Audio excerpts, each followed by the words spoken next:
Alhamdulillahirabbil alamin. Wassalatu wassalamu ala asyrafil anbiya'i wal mursalin wa ala alihi wa ashabihi ajmain, amma ba'du.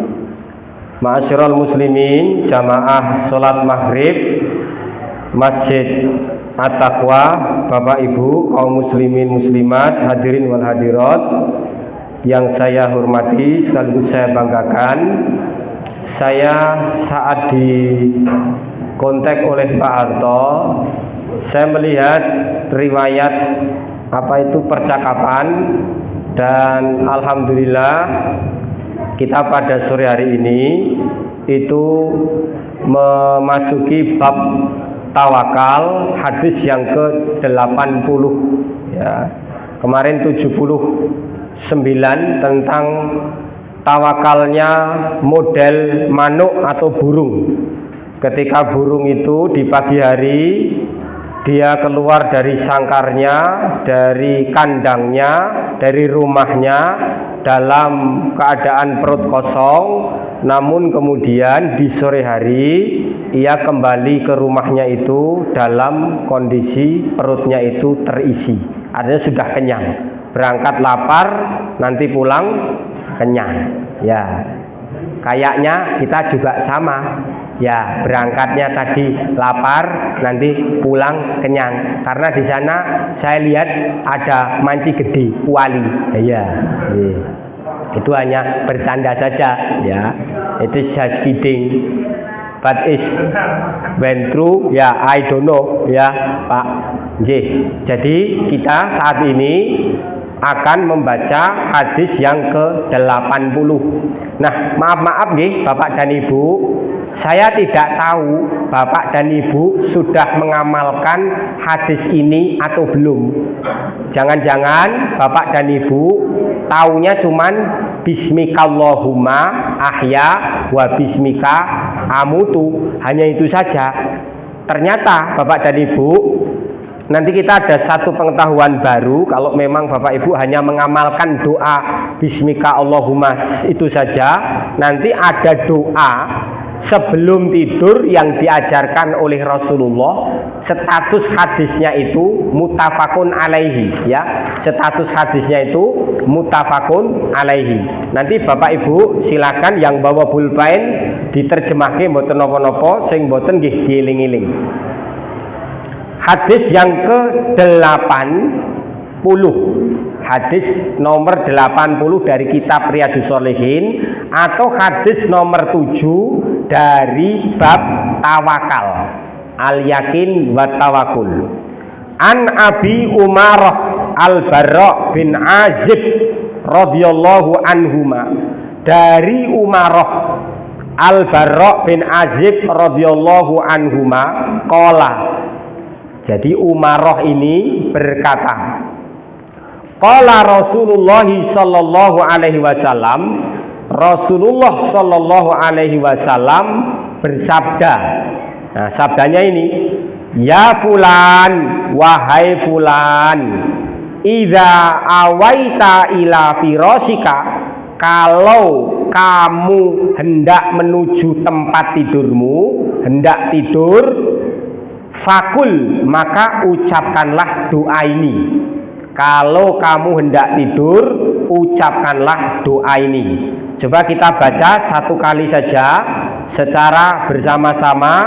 Bapak Ibu menirukan. Allahumma aslamtu nafsi ilaika wa wajjahtu wajhi ilaika wa fawwadtu amri ilaika wa alja'tu dhahri ilaika raghbatan wa rahbatan ilaika wala malja'a wala manja minka illa ilaika amantu bi kitabika allazi anzalta wa nabiyyika allazi arsalta. Nah, maknanya begini Bu Bapak, kalau bisa ini dicatat, ditemplekaken wonten samping kamar tidur. Kalau mau tidur membaca ini ya. Allahumma aslamtu nafsi ilaika, ya Allah, aku berserah diri kepadamu. Wa wajjahtu wajhi ilaika, aku menghadapkan wajahku kepadamu. Wa fawwadtu amri ilaika, aku menyerahkan urusanku kepadamu. Wa alja'tu dhahri ilaika rahbatan wa rahbatan ilaika, aku berlindung kepadamu dengan penuh harapan dan ketakutan hanya kepadamu. Wala malja'a wala manja minka illa ilaika, dan tidak ada tempat perlindungan, tidak ada jalan keselamatan darimu kecuali kepadamu. Amantu bi kitabikal ladzi anzalta, aku beriman kepada kitab yang engkau turunkan ya. Wa nabiyika alladzi arsalta, dan kepada nabimu yang engkau utus. Tak lanjutkan Bapak dan Ibu. Fa'in mitta, jika engkau mati, min lailatika, pada hari itu, pada malam itu, jika kamu mati pada malam itu, setelah kamu membaca doa ini, kok takdirmu kamu mati ya, kamu mati di malam itu, mitta alal fitrah, kamu mati, kamu wafat di atas fitrah atau kesucian tauhid ya. Wa in asbahta, kalau takdirmu kamu bisa bangun lagi di pagi hari, asbahta khaira, niscaya engkau bangun dan dalam keadaan mendapatkan kebaikan. Saya ulangi lagi, kalau kamu mau tidur menuju ke kamarmu, keranjangmu, maka bacalah doa ini. Allahumma aslamtu ya wajhi ilaika wa wajjahtu, Allahumma aslamtu nafsi ilaika wa wajjahtu wajhi ilaika wa fawwadtu amri ilaika, dan seterusnya tadi sampai wa nabiyika allazi arsalta. Kamu membaca itu, kok kamu mati ya, in mitta, kalau ketika apabila kamu mati, kamu wafat di malam itu, min lailatika, maka kamu wafat mitta alal fitrah, kamu wafat, kamu mati, kamu pergi dari dunia ini dalam kondisi fitrah atau dalam kondisi suci di atas tauhid. Wa in asbahta, ketika kamu bangun tidur di pagi hari, asbahta khaira, niscaya engkau bangun dalam keadaan mendapat kebaikan. Hadis muttafaqun alaihi. Nah, sekarang Bapak dan Ibu sekalian, saya tidak membaca yang diriwayat Shahihaini, tapi langsung saja saya bacakan kandungannya, syarahnya. Yang pertama, kalimat Allahumma aslamtu nafsi ilaika. Doa ini dimulai dengan kalimat Allahumma, ya Allah, aslamtu nafsi ilaika, aku menyerahkan diriku kepadamu. Maaf ya Bu, Pak, orang kalau tidur itu dalam ilmu disebut mati kecil. Orang tidur itu disebut nopo? Mati kecil. Tapi kalau orang mati beneran itu disebut mati besar. Ya, al mautu shaghir ai an-naumu. Mati kecil itu adalah tidur.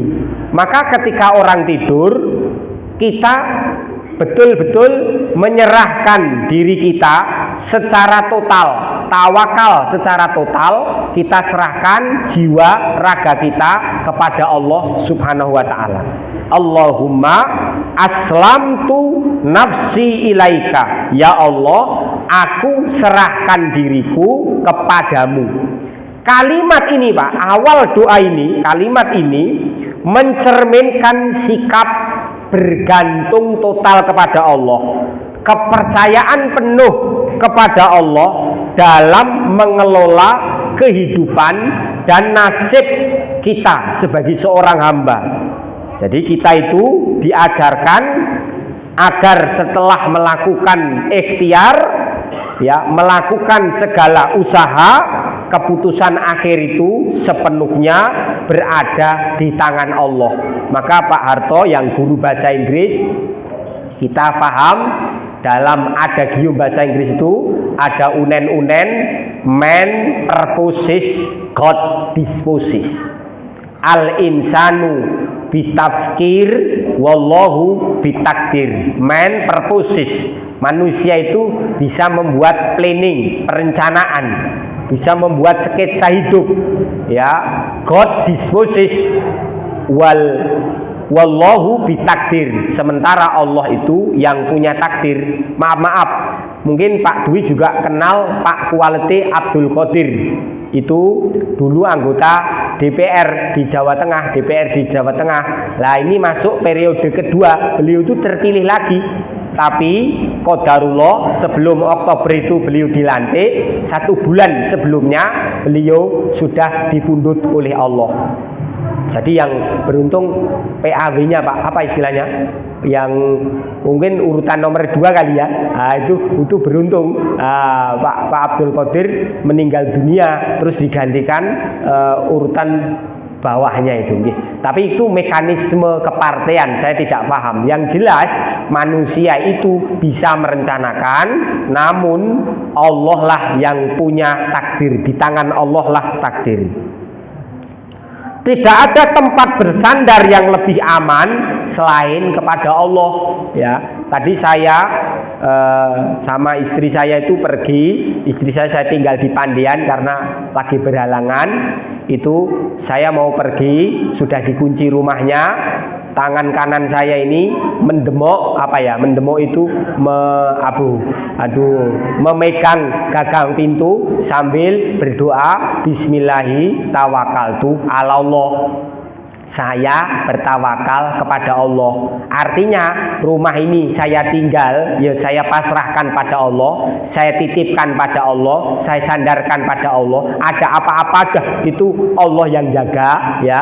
Dan apapun saya terima, plus keselamatan saya di jalan itu juga saya gantungkan kepada Allah. Kan tidak ada yang bisa jamin saya kesini selamat, itu tidak ada yang bisa jamin. Lawong waktu itu saya di sekolah itu di WA istri saya, Mas ada yang kecelakaan di Sindon, jalan bandara itu loh Pak. Itu kan jalannya banter-banter kalau pagi-pagi.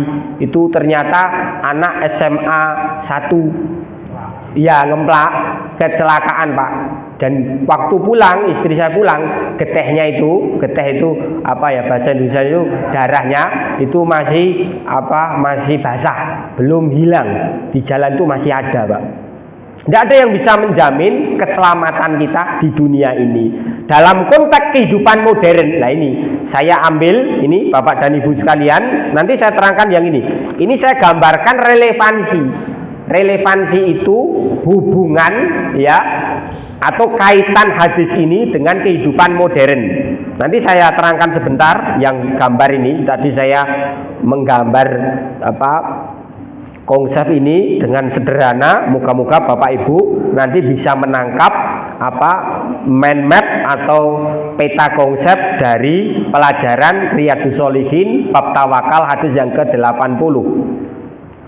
Dalam konteks modern yang maaf kita itu hidup di bawah tekanan, maka sekali-kali Bapak Ibu butuh namanya uzlah Pak. Butuh namanya apa? Uzlah. Uzlah itu mengasingkan diri dalam arti ijabi, positif loh ya. Mengasingkan diri dari keributan keramaian dunia. Sesekali Bapak Ibu itu harus menyepi.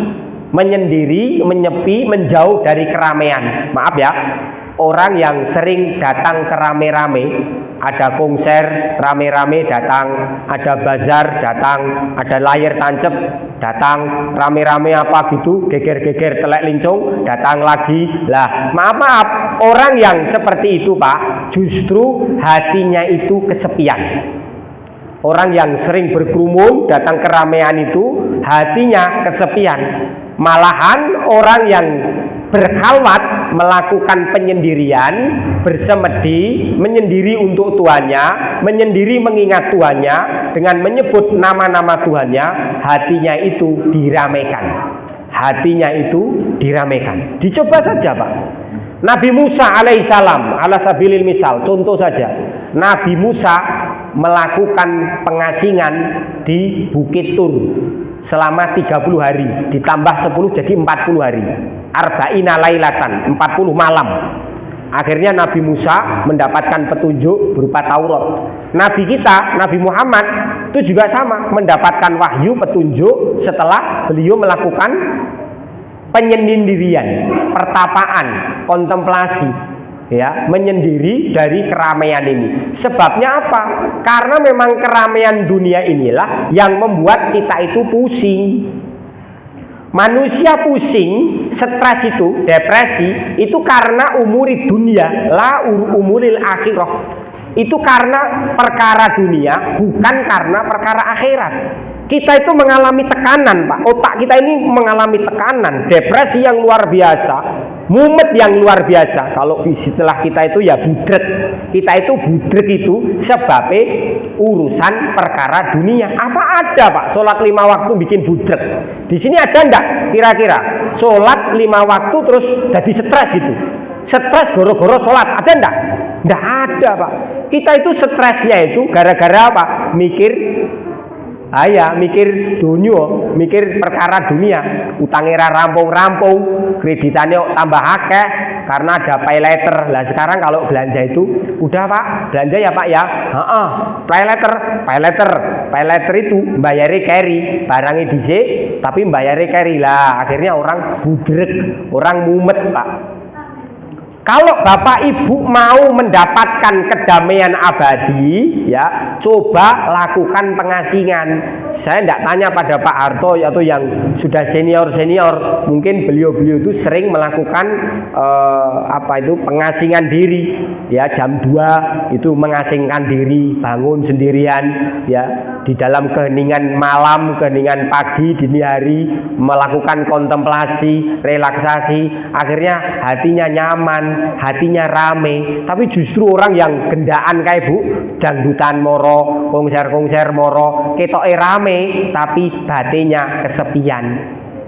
Itu pelajaran spiritual loh Pak. Orang dalam konteks ini tadi hidup modern, hidup di era modern ini memang penuh tekanan. Yang ada penuh tekanan dan ketidakpastian. Apa ada yang pasti Bu? Saya pengajian ini saja itu tidak pasti kok. Wong umpamanya saya tidak di WA Pak Harto, ya saya anggap libur. Ya. Mungkin ada hajatan, ada yang sunat, ya. Tapi bukan bapak-bapak yang sunat. Anak-anak yang sunat, karena kalau bapak-bapak disunat lagi habis itu. Maka tidak ada yang pasti Bu. Kehidupan ini tidak ada yang pasti. Ya, orang mengalami kecemasan, orang mengalami ketidakpastian, maka tawakal itu menjadi kunci untuk menjaga kesehatan mental. Tawakal itu menjadi kunci untuk menjaga kesehatan mental. Kalau tanpa tawakal budrekan Pak. Kalau tanpa tawakal bisa stres, bisa depresi, ya. Ketika manusia dikepung oleh perasaan takut terhadap kegagalan, yang mau tes pegawai negeri takut gagal, yang mau ngelamar perempuan takut gagal, ya, terus kemudian yang mau merintis usaha takut gagal, yang mau ini dan itu takut gagal, ada yang takut kehilangan pekerjaan dan tidak bisa makan. Pernah tidak Bapak dan Ibu takut kehilangan pekerjaan dan tidak bisa makan? Pak, aku nggak takut tuh Pak. Karena hartaku banyak, warisanku banyak, saya nggak takut nggak bisa makan. Loh, maaf ya, tidak jamin hartamu banyak, tapi kalau Allah kun fayakun memberi musibah, delalah kamu sakit, lah itu sama aja, punya harta banyak tapi nggak bisa makan karena sakit. Siapa yang bisa jamin kalau ibu dan bapak besok pagi masih sehat? Siapa yang bisa jamin? Saya itu bulan lalu itu hari Jumat itu masih sehat walafiat. Sabtu bangun pagi masih sehat walafiat, terus mandi terus pergi ke kampus, saya itu lupa ora anduan. Wah, ternyata telinga saya sebelah kiri itu ada airnya. Wah, Bu, tak helmi loh, toko kampus sih kula dadi budek. Iya, saya jadi budek. Budek itu sudah rungon, terus bengung, Bu. Wah, telinga kiri itu bengung, Masya Allah, luar biasa. Hari Sabtu pagi saya kena musibah sakit, sini ternyata bengung, luar biasa bengungnya. Bahkan sampai maghrib itu, terus pengajian malam Ahad itu masih budek atau masih tidak bisa mendengar. Saya qiyamul lail padahal kula imam niku nggih tesih budek, ngapunten tesih budek, nggak bisa mendengar. Terus saya subuh barokah teng Kerten niku tesih budek. Terus kula kalih bojo kula bilang, coba aku diantar ke Kimia Farma. Saya ke Kimia Farma beli obat tetes yang rumah sakit JIH ke timur itu loh, itu kan 24 jam. Saya tendang-tendang pintunya karena katanya 24 jam kok ditutup, digembok gitu. Tak duk-duk gitu. Oh, ternyata mbaknya itu tilem di samping pintu, terus bangun. Mbak, saya mohon maaf loh Mbak, ngapunten loh, aku nggak bermaksud mengganggu tidurmu, tapi tolong carikan saya obat tetes telinga sing cespleng Mbak, ning regane sing terjangkau. Saya bilang gitu. Terus dikasih obat, tak tetesi. Bukannya malah sembuh, malah tambah cumeng Pak. Malah tambah nopo niku, bengung. Terus saya pengajian di tempatnya Pasar Gagan sini, Masjid Al Makmur, itu masih sama, masih bengung. Ba'da maghrib saya pengajian di Padoan situ, itu juga sama. Pengajian di Padoan itu juga masih budek, belum selesai-selesai. Saya itu sampai judek Bu. Hanya diuji kuping budek iki lho. Walah rapenak tenan. Bengung rapenak. Terus saya sama istri bilang, kamu bawa uang enggak? Saya bilang gitu. Bawa Mas. Aku terkonek oleh Pak Darman, tak sedote gitu. Sini, saya ke situ. Kalau ke situ hari Ahad itu ada tulisannya, iya hari Minggu, hari Ahad dan libur nasional itu tutup. Aduh, bingung saya. Akhirnya sama istri saya disarankan untuk beli pecel lele gitu. Lah, terus saya nelpon remaja masjid di Padoan itu 4 orang, terus kemudian makan pecel lele. Alhamdulillah setelah makan pecel lele pagi-paginya saya sembuh Bu. Jadi obat budek itu ternyata beli pecel lele gitu. Gitu. Tapi pendek kata, dari peristiwa ini orang itu tidak ada yang bisa memastikan alam depan itu mustaqbaluka ghaibun. Mustaqbaluka ghaibun. Masa depanmu itu ghaib. Katakanlah saya punya teman itu dari SMA itu, ya mungkin dikatakan oleh anak muda sekarang ya sudah PDKT lah, sudah lirik-lirikan. Terus janji jari ini sekata ngenteni engko lulus ngerabeni aku lho ya. Alah belgedes, itu ternyata Bu nggak ada yang pasti. Ya, itu nggak ada yang pasti. Setelah mau ijab kabul ternyata jodohnya bukan itu. Bukan yang tiap hari istilahnya WA-an atau istilahnya PDKT. Nah, ini juga ketidakpastian di masa-masa mendatang. Bahkan kematian Bu. Kematian itu juga merupakan sesuatu yang gaib, sesuatu yang tidak dipahami oleh manusia.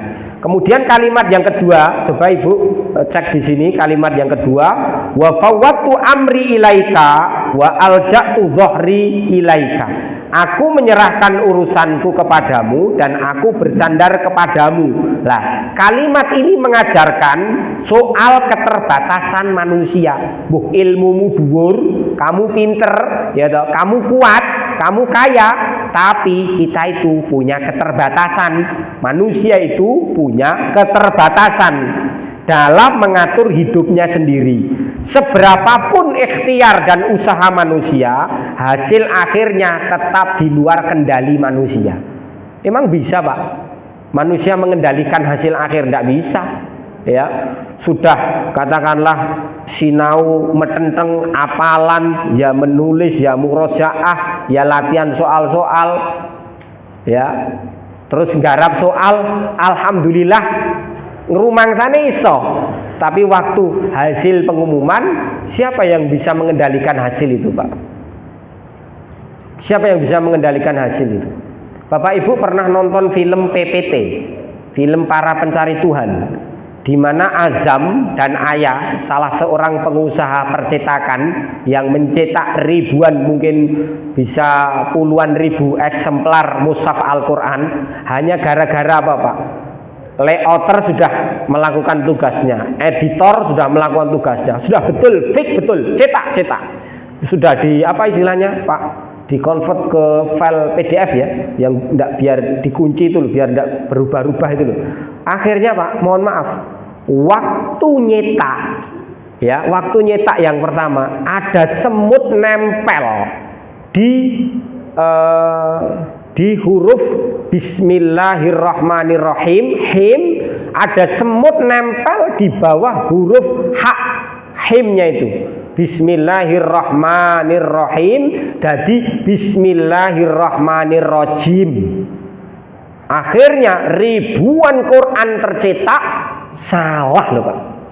Ribuan Quran tercetak salah. Harusnya Bismillahirrahmanirrahim, goro-goro enten semut lewat ya, terus kemudian nempel di huruf jim, kalimatnya berubah Bismillahirrahmanirrahim menjadi Bismillahirrahmanirrahim. Na'udzubillah. Ya, luar biasa.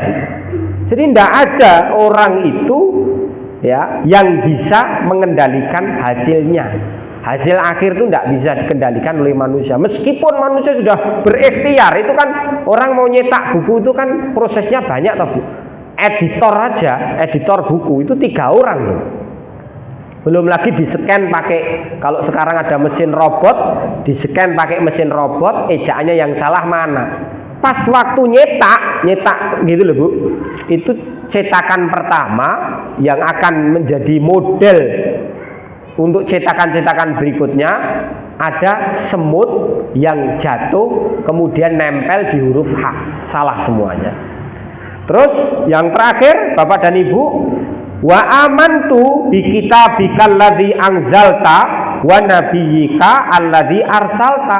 Aku beriman kepadamu yang telah menurunkan, aku beriman kepada kitabmu yang telah engkau turunkan, dan beriman kepada nabimu yang telah engkau utus. Lah, ini adalah inti dari akidah.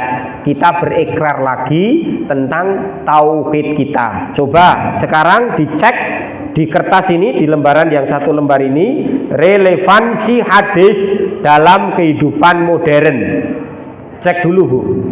Yang pertama, yang gambar payung itu, ya, menghadapi ketidakpastian hidup, ya, dengan doa itu, ya, menekankan peran bahwa doa itu dapat mengurangi kecemasan.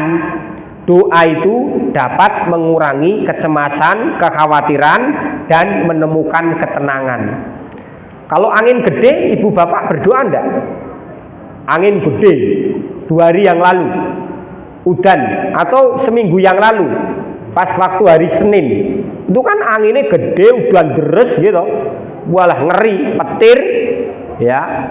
Hari apa ya, Pak ya? Sebentar. Kemarin aja di Solo udan enak, Pak. Wong kula teng Solo balapan itu pohon-pohon di pinggir jalan itu tumbang kok. Ketika ada angin besar, apa yang menenangkan bapak dan ibu? Doa toh. Bapak dan ibu di rumah berlindung di balik selimut mungkin sambil berdoa. Ternyata doa itu mau tidak mau menenangkan kecemasan yang ada dalam hati bapak dan ibu. Ya, apalagi dunia modern yang dipenuhi dengan ketidakpastian, mulai dari kondisi ekonomi, terus kemudian ancaman kesehatan mental, maka doa ini menjadi salah satu cara untuk mengatasi rasa cemas yang sering menghantui manusia. Dengan menyerahkan diri kita kepada Allah, seseorang dapat merasakan ketenangan, ketentraman karena ia sadar bahwa segala sesuatu itu sudah diatur oleh Allah SWT. Jadi mau tidak mau Bapak dan Ibu, doa ini tolong nanti ya digunting mawon, ditempelkan di samping kasurnya supaya tiap mau bubuk selain bismika Allahumma ahya itu Bapak Ibu membaca doa Allahumma aslamtu nafsi ilaika wa wajjahtu wajhi ilaika wa fawattu amri ilaika wal ja'tu dhahri ilaika raghbatan wa rahbatan ilaika wala malja'a wala manja minka ilaika amantu bi kitabikal ladzi unzilta wa nabiyyika alladzi arsalta. Dah seperti itu.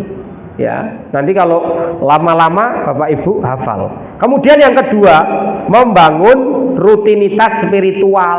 Lah yang saya ceritakan tadi, Bu, orang itu harus sering-sering membasahi lisannya dengan berzikir. Ya, nggak usah nunggu tua, ya. Kalau saya pribadi waktu masih muda ya sedikit mencoleng, tapi hari Rabu kemarin itu saya diberitahu sesuatu yang menggerogrokan hati saya. Waktu itu saya boncengan sama istri saya, siang-siang nggak bawa helm.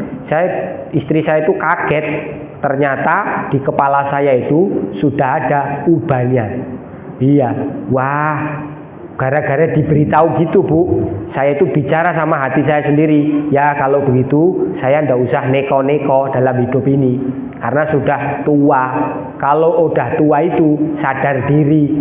Tua itu wis kiwir-kiwir, ora iso apa-apa. Lah sudah ndak usah doyan maksiat. Udah langgem aja, ya, sudah lurus saja ala siratil mustaqim, ndak usah neko-neko. Tapi bukan berarti yang muda-muda terus neko-neko, gitu nggih.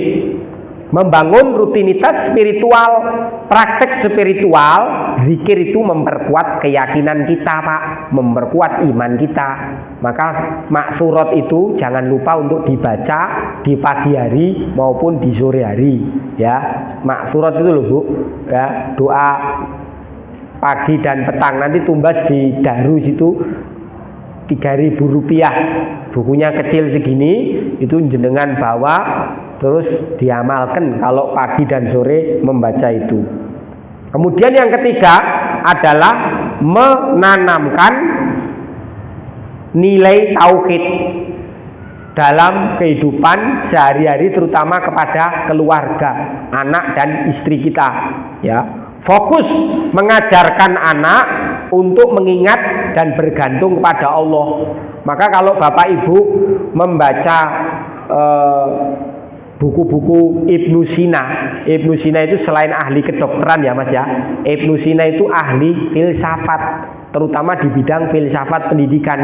Ibnu Sina itu mengatakan manusia itu ya dalam hidupnya butuh namanya pembiasaan. Maka kenapa kalau saya anak-anak itu, kalau saya di depan anak-anak zikir bar sholat itu saya jahar, ya. Zikir bar sholat itu saya pimpin pakai mikrofon, Pak, agar anak-anak itu terbiasa berzikir. Pembiasaan sejak dini yang akhirnya terus menerus, ya. Sebelum apa ini Pak Profesor Abdul Mukti bicara tentang deep learning, ya, pembelajaran secara mendalam, ya, itu Ibnu Sina sudah bicara itu. Caranya gimana? Dengan melakukan pembiasaan. Kalau sudah biasa akan terbentuk sebuah habit, sebuah karakter dari diri anak. Bangun pagi, disiplin, ya toh. Terus kemudian baca doa. Nah, itu akan terbiasa. Anak akan terbiasa, akhirnya hafal di luar kepalanya. Karena mohon maaf ya Bu ya, anak kita semacam mbak-mbak yang masih kecil-kecil itu, mbak E yang kecil itu, adik-adik yang kecil-kecil, itu kan seperti tabula rasa Bu. Menurut John Locke, salah satu tokoh filsafat empiris ya, itu seperti lembaran kertas yang kosong, safhatu baydha. Ini safhatu baydha.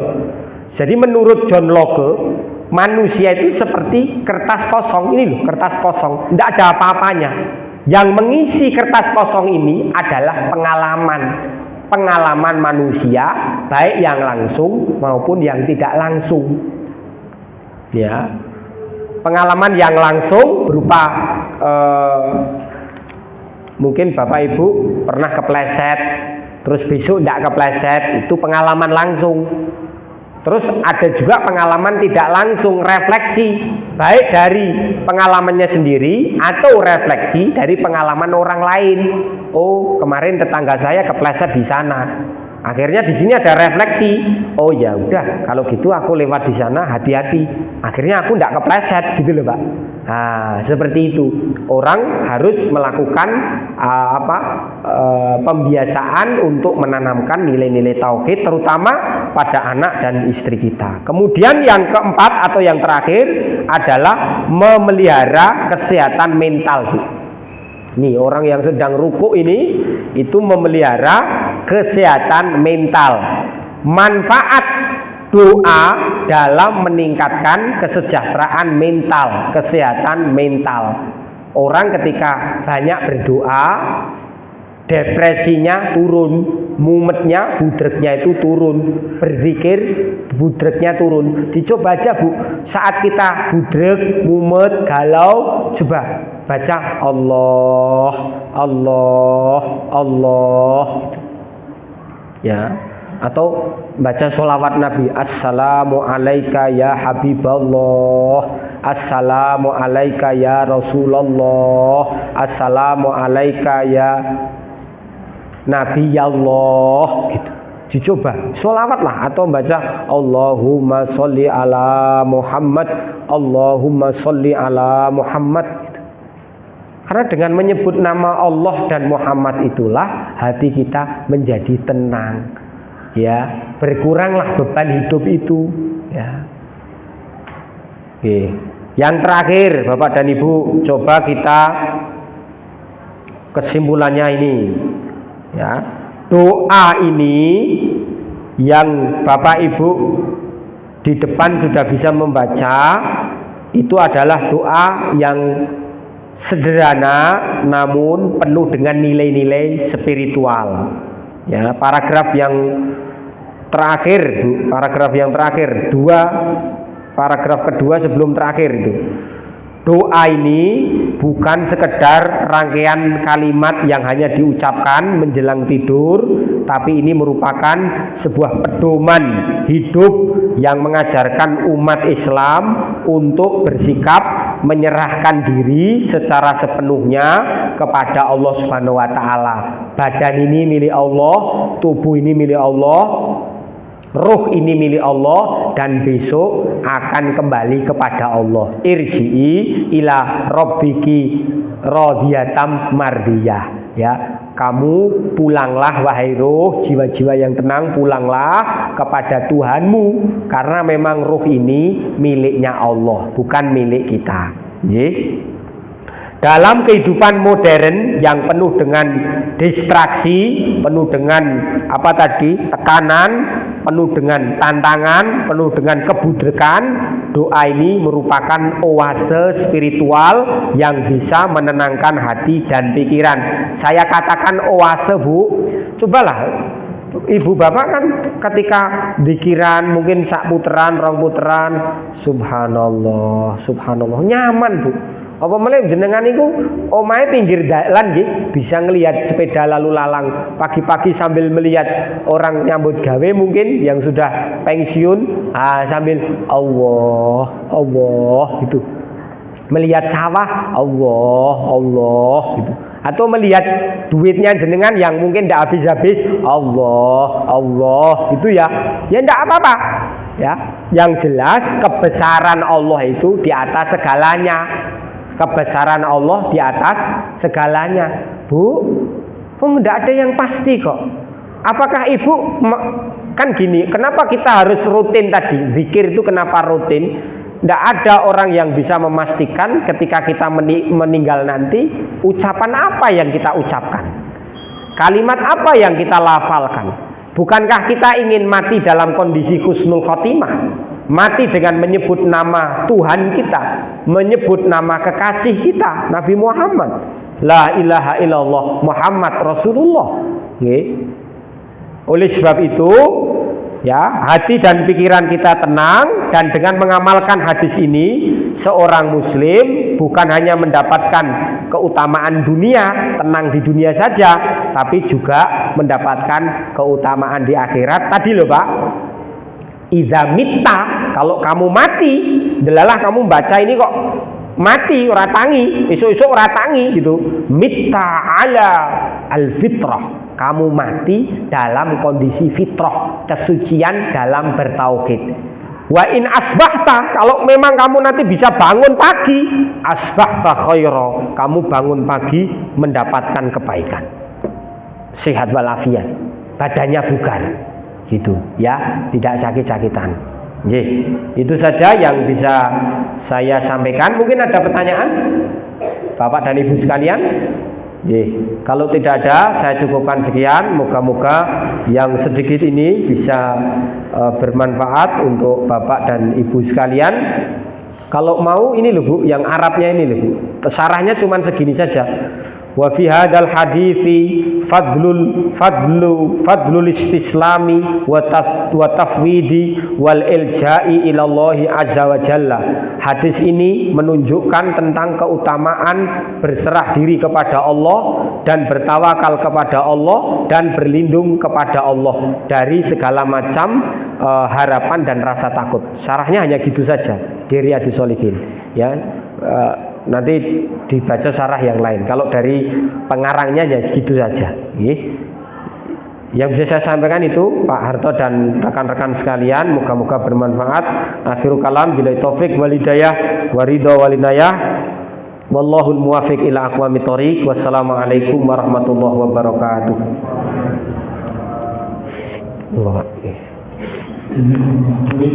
Afwan. Dengan kajian dan kita bisa bikin tawakal hadis yang nomor 80. Untuk berikutnya nanti setelah sholat nanti bisa menikmati hidangan yang sudah disiapkan oleh konsumsi masjid tetap. Sebelum kita akhiri kajian pada malam ini dengan membaca hamdalah dan doa kafaratul majelis. Alhamdulillahirabbil alamin. Subhanakallahumma wa bihamdika asyhadu an la ilaha illa anta astaghfiruka wa atubu ilaik. Assalamualaikum warahmatullahi wabarakatuh.